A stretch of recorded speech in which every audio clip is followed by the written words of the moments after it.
এবং বিপ্লবের পরেই দেশে অরাজকতা নাশকতা করছে ফ্যাসিস্ট এবং তাদের দোসররা। আমরা দেখতে পাচ্ছি যে বিভিন্ন জায়গায় এখন গোলাগুলি চলছে, মন্দিরে হামলা হচ্ছে এবং নাশকতা ও লুটপাট করছে। আমরা মনে করি আমাদের যে ছাত্র নাগরিকদের অভ্যুত্থান তাকে নস্যাৎ করার জন্যই পরিকল্পিতভাবে এই ধরনের ঘটনা ঘটানো হচ্ছে। আমরা মুক্তিকামী ছাত্র জনতাকে সজাগ এবং সতর্ক থাকতে আহ্বান জানাচ্ছি এবং আমাদের যে অন্তর্বর্তীকালীন সরকার, আমরা সেই সরকারের যে প্রস্তাবনা 24 ঘন্টার সময় নিয়েছিলাম, জরুরি পরিস্থিতি মোতাবেক আমরা এখনই তার একটি রূপরেখা ঘোষণা করছি।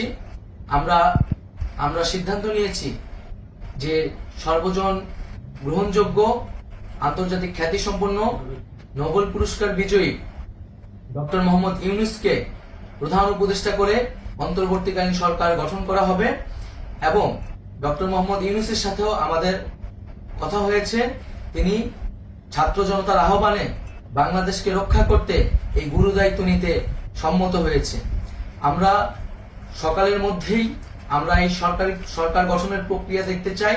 রাষ্ট্রপতির কাছে আহ্বান থাকবে যে দ্রুত সময়ের মধ্যে ডক্টর মোহাম্মদ ইউনূসকে প্রধান উপদেষ্টা করে অন্তর্বর্তীকালীন সরকার গঠন করা হোক এবং এই অন্তর্বর্তীকালীন সরকারের বাকি সদস্যদের নামও আমরা সকালের মধ্যে ঘোষণা করব।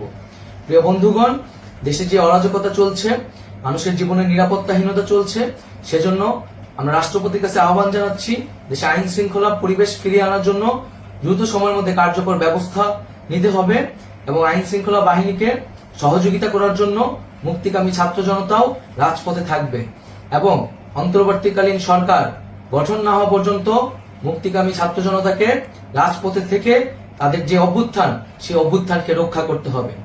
প্রিয় বন্ধুগণ, আমরা রক্ত দিয়েছি, শহীদ হয়েছি। আমাদের যে প্রতিশ্রুতি একটি নতুন বাংলাদেশ গঠন করার জন্য, সেটিকে আমাদের অবশ্যই বাস্তবায়ন করতে হবে এবং অবশ্যই ছাত্র জনতার প্রস্তাবিত সরকার বাদে কোনো ধরনের সরকার কিন্তু মেনে নেওয়া হবে না। আমরা বলেছি কোনো ধরনের সেনা শাসিত সরকার অথবা সেনা সমর্থিত সরকার অথবা এই ফ্যাসিস্টদের দোসরদের কোনো বি টিম সরকার কিন্তু আমরা মেনে নিব না। কোনো গণবিরোধী সরকারকে মেনে নেওয়া হবে না।